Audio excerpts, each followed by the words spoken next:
તો હવે પંચાલ સમાજ બાદ પાટીદાર સમાજ પણ મેદાને આવ્યું છે અને એક બાદ એક નિવેદન આપવામાં આવી રહ્યા છે।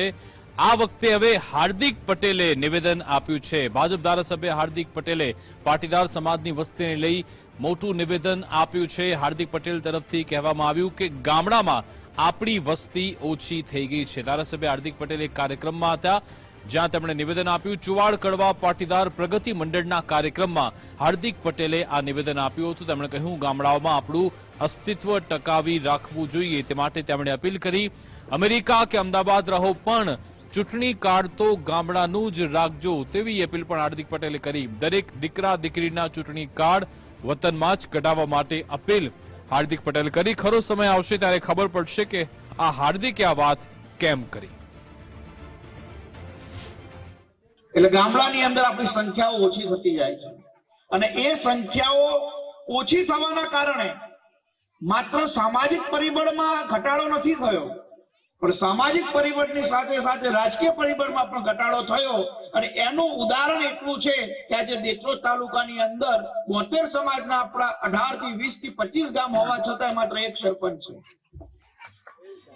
અને એક સમયે એક દેત્રોજ ગામની અંદર 8-9 સરપંચો આપણા હતા અને સરપંચોની સાથે સાથે ભાઈ શંભુભાઈ જેવા લોકો જિલ્લા પંચાયત સભ્યો પણ બનતા। એટલે ક્યાંક ને ક્યાંક ગામડાઓમાં આપણી સંખ્યા ઓછા થવાના કારણે આપણું રાજકીય પીઠબળ પણ ઓછું થયું છે અને આજના કાર્યક્રમમાં તમને બધાને એટલી વિનંતી કરું છું કે તમે અમદાવાદમાં રહો, કડીમાં 2-5-10 ફ્લેટ લો, તમે ખૂબ સુખી થાઓ પણ ગામડાની અંદર તમારું રાજકીય પીઠબળ મજબૂત રાખવા માટે તમારો મત ગામડે રહે એવું પણ ગંભીર ચિંતન આજના કાર્યક્રમની અંદર લખમણદા આપ સૌ કરો વિષ્ણુભાઈ એવી મારી આપ સૌને ખાસ વિનંતી। તો આ જગ્યાએ વિગત આપશે સંવાદદાતા મુકેશ જોશી ફોનલાઈન પર જોડાઈ ગયા છે। જે મુકેશ, વિકાસ ચોક્કસથી વાત કરવામાં આવે તો ચુવાડ કડવા પાટીદાર પ્રગતિ મંડળ નું એક કાર્યક્રમનું આયોજન જે છે કડી ખાતે ખાસ કરવામાં આવ્યું હતું જેની અંદર હાર્દિક પટેલે પાટીદાર સમાજને કેટલીક ટકોર કરી હતી। ખાસ વાત કરીએ તો વસ્તી વધારવા અંગે પંચાલ સમાજની ગઈકાલે એક બેઠક મળી હતી ત્યારબાદ હવે હાર્દિક પટેલનું નિવેદન જે છે સામે આવ્યું છે।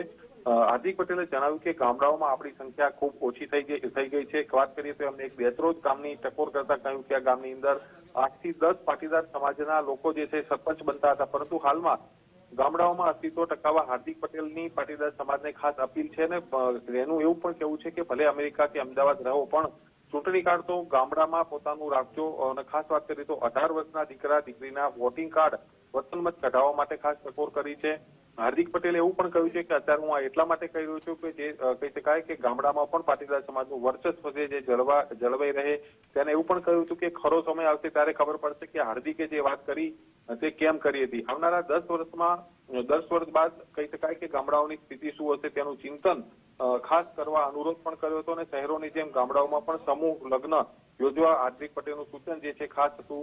ખાસ વાત કરીએ તો પાટીદાર સમાજ જે છે કહી શકાય કે પોતાનું વર્ચસ્વ ગામડાઓમાં પણ જળવાઈ રહે તે માટે હાર્દિક પટેલે જે છે પાટીદાર સમાજને ખાસ ટકોર કરી હતી। બિલકુલ આભાર તમામ જાણકારી આપવા બદલ।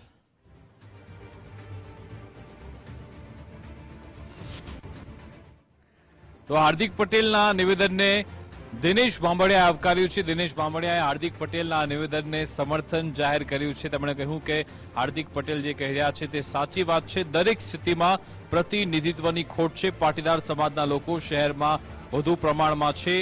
અનામત નીતિના લીધે તાલુકા જિલ્લા પંચાયત સદસ્યોમાં ખોટ આવી તેવું દિનેશ બાંભડિયાએ કહ્યું હતું। પાટીદાર સમાજના સરપંચથી માંડીને દરેક રાજકીય સ્થિતિમાં પ્રતિનિધિત્વની ખોટ ઊભી જઈ રહી છે તેવું હાર્દિક પટેલના નિવેદનને હું સમર્થન કરું છું। હાર્દિક પટેલે આજે જે કંઈ વાત કરી છે, જે લડાઈ અમે લડી રહ્યા છીએ તેમને એને યોગ્ય ઠરવી છે। આજે પાટીદાર સમાજના શહેરીકરણમાં વસતા લોકો માટે ગામડામાં વસ્તી ઘટતા અને ખાસ કરીને અનામત નીતિના લીધે પાટીદાર સમાજના સરપંચો, તાલુકા પંચાયતના સદસ્યો અને જિલ્લા પંચાયતના સદસ્યોમાં ખૂબ જ મોટી ખોટ આવી છે। ત્યારે અમે જે લડાઈ લડી રહ્યા છીએ તેમાં આ નિવેદનને હું આવકારું છું। તો હવે પાટીદાર સમાજની જે વસ્તી છે ગ્રામ્ય સ્તરે ઘટી રહી છે તેવો દાવો પહેલા હાર્દિક પટેલે કર્યો ને હવે એમાં સૂરમાં સૂર પુરાવ્યું છે દિનેશ બાંભડિયા। આજ અંગે વાતચીત કરીશું। આપણી સાથે ધર્મેશ વૈદ જોડાઈ ગયા છે। ધર્મેશ, હવે પાટીદારોની વસ્તીને લઈ હવે ગ્રામ્ય સ્તરે જે ઘટી રહી છે તેવો દાવો બે મોટા નેતા, એક તો ભાજપના નેતા છે ધારાસભ્ય હાર્દિક પટેલ, એમણે કર્યો, અને પાટીદારની જે ધાર્મિક સંસ્થા એમની સાથે જોડાયેલા દિનેશ બામણિયા પણ કર્યો છે. ચોક્કસ જે પંચાલ સમાજમાં જે વસ્તીનો જે ઘટાડો છે એને કારણે એમણે એક પ્રોત્સાહક ઇનામ પણ એક જાહેર કર્યું, એમની સમાજની બેઠકમાં નિર્ણય લીધો. પણ ગઈકાલે જે મહેસાણામાં જે બેઠક મળી એમાં ચિંતન અને ચિંતા એ વિષયની કરી કે ગામડામાં ભાંગી રહ્યા છે, ગામડામાં પાટીદારોની વસ્તી ઓછી થતા જે પ્રભુત્વ, રાજકીય પ્રભુત્વ છે ઓછું થઈ રહ્યું છે.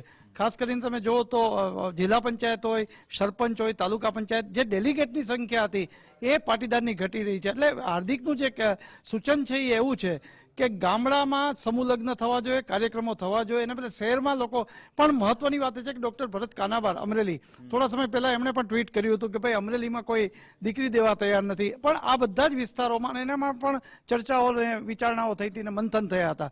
પણ મહત્વની વાત એ છે કે ગામડામાંથી લોકો શહેર તરફ આવે છે એ પછી કદાચ આ વસ્તીની કદાચ આ નિયંત્રણનું જે છે પ્રતિનિધિત્વ ખાસ કે રાજકીય રીતે ઘટતું રહે છે. બહુ મહત્વની વાત છે.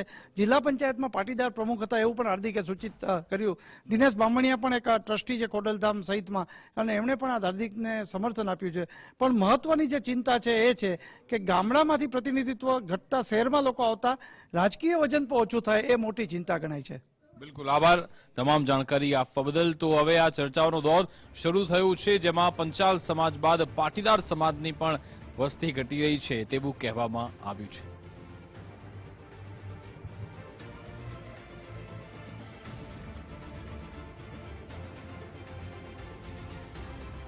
ધારાસભ્ય હાર્દિક પટેલે અહીંયા કહ્યું કે ગામડાઓમાં આપણી વસ્તી ઘટી રહી છે. ચુવાણ કડવા પાટીદાર પ્રગતિ મંડળના કાર્યક્રમમાં આ નિવેદન આપવામાં આવ્યું. ગામડાઓમાં આપણું અસ્તિત્વ ટકાવી રાખવું જોઈએ તેવી અપીલ હાર્દિક પટેલે આ મંચ પરથી કરી હતી.